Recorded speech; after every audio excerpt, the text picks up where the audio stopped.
Okay, me again, back again with another episode.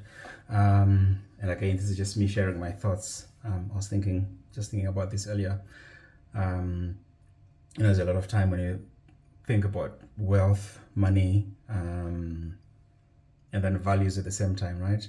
I kind of like to think of this as a kingdom mindset, and this is really just the idea of, you know, um, trying to evaluate if these two worlds, can coexist, if they can work together, if there's harmony between, when you talk of the kingdom, we really just talk of the spiritual aspects of the finances and money and how we're supposed to deal with ourselves, conduct ourselves, treat money, use it, acquire it, and gain it. And then, based on godly principles and values. And then on the other side, you're looking at effectively the same thing, right? Dealing with money and acquiring wealth, maybe without the spiritual aspect of it.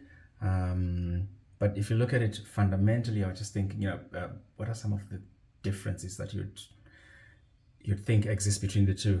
And if any, right? If you follow really any camp between the two, what can you do to maybe make yourself in sync or in harmony? And what I mean really by in sync or in harmony, it's just not making then the wealth discussion or the money cause strife and harm in your life, right? And typically you typically see, I think in any environment, as human beings, I think we all flow it, we all put our interests first before anyone else, right? And it really takes a conscious effort to sometimes stop and think, say, is what I'm doing today or how I am managing money, the way I'm acquiring the money, the way I am spending the money, does that align maybe with principles that I believe in? And one of the things that I can just think of this, if you're in a very difficult situation, when it comes to finances and money, sometimes it's very easy to become irrational. And again, irrational, could start forcing you to do whatever it takes. In this case, whatever it takes to get this money, right? And typically, the whole idea of wealth. This is a worldview. The way I'd see it, the idea of viewing wealth and seeing this as your everything, right? But is it everything? And I do believe it does bring some comforts and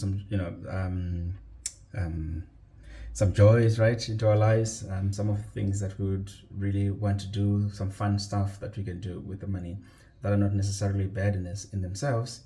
But on the flip side, that is in the absence of it, that can also start causing strife, right, with your family and relationships, basically dealing with people, with workers, employers. All right, you think I'm not getting enough? Hey, you boss. Or your kid saying, hey, I need more money for pocket money, or money doesn't grow on trees. That kind of school of thought. Up to the point where whatever it takes to get the money. And I can just think of bribery, conniving, and trying to. Just think of this, right? You could work hard to get your money. Working hard, could mean different things to different people. Someone could force someone to get money, and I think that's kind of socially abnormal. Okay, it's not accepted as a normal way of doing things, right? We all expected to work hard. We all expected to put in a lot of effort and energy in trying to acquire this. But I think fundamentally, this is just you providing a service to someone. And if you provide a service to someone, and you make a profit, you make some money, I don't see anything wrong with that, right? And I think, which is probably another thing as well. And I just, kind of remember in my own life, kind of growing up, the relationship with money, it's almost like, when you're buying someone from the shop or from someone, one of the main things that you think of, you really need someone has made an effort to make sure that thing is available. But even when you buy it, you're just thinking, oh man, why, it's like they're taking advantage of me, right? Why are they charging a commission, or why are they charging an interest? And the thinking there is they're taking advantage of you. It almost raises an expectation. It would raise an expectation in my head, right? That I should be getting something. They shouldn't be charging me more than a certain amount, or what you believe to be the fair value. And in this case, really what you're saying is, right, you probably don't believe then in the other person kind of doing business, as it were, in a sense, because you feel now you've become a victim, right? Because you're basically paying for what you shouldn't. But if you really look at it, you really needed the service or you needed the item that you're purchasing, and this provides a way for you to acquire it, right? In my view, they've done you a service, they've charged a little something to make their time worthwhile doing the service, and you got what you wanted, and they got what they needed. They got what they had you. It helped you with what you needed, right? And that is value, and that's, in a sense, that's how money is created, and that idea grows into become bigger businesses and stuff. So you can think of whatever service you can offer someone for a fee, and you get paid. That is a business, right? Regardless of how small, regardless of how large, and that obviously, if you look at it, it keeps growing into the bigger corporations, the largest companies that we have. And I think if you really just start dealing with that mindset, it helps you see money differently, or at least that does help me see money differently and not feel like a pain every time you have to pay something, right? Pay for something rather. So these are some of the things that I just thought it's very just. I was just thinking around this today. What has been my relationship with money been like? And I've had to adjust in understanding this idea of offering a service and getting paid for offering a service. If you get a normal work, right, you go, you spend hours at work doing something for the company, you get paid or you get a salary. If you got a regular job, that is basically value getting created. The company is you're exchanging your time for that money. It's the same thing that you do with products and services.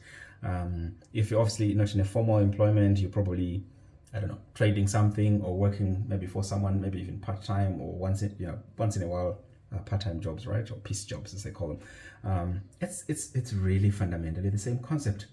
And the idea of then growing that comes down to what else can you do, right? Can you scale up? Can you do more of what you're doing to get more money? This is talking now on the income side, right? What are the ideas that you can come up with in terms of getting more money?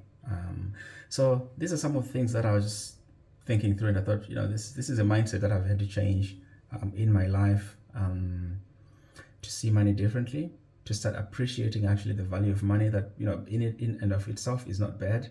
And again, kind of touching on the godly principles, right? Just understanding that we are supposed to be stewards. We're taking care of money, or God's money. Really, He makes us able to work. He gives us the opportunities.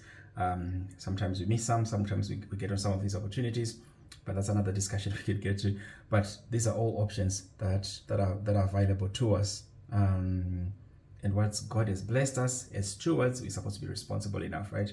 Being responsible means, again, serving one another, right? It could start with taking care of your family, extended family, your community, the disadvantaged within your community, right? The people that cannot help themselves, and really just I'm talking of kind of giving here.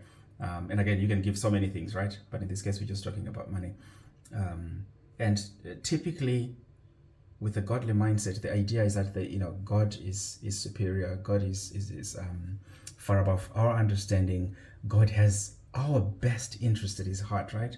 When you think of Jeremiah, when it says He knows all the plans that He has for us, which is prosperity. At the same time, Jesus said, "The poor you always have among you," right? And it comes down to so which one are you gonna be, right? Is it the always poor that Jesus was referring to? But I personally just believe that God wants the best for everyone. If we look to Him, if we apply ourselves and we work hard, and we again, become in sync with God to find those opportunities as they come. Like I said, it could be anything, right? An opportunity is an opportunity. And in this way, once we receive something, we have something to honor God back with.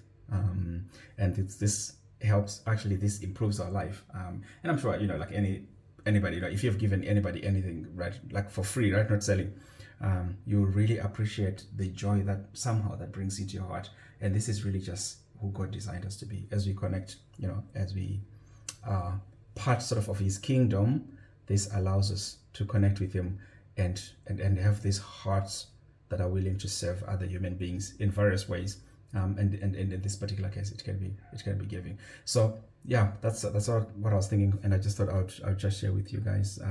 Hopefully, you can give it some thought, and maybe we can have a conversation on the back of this. But yeah, just nice chatting again.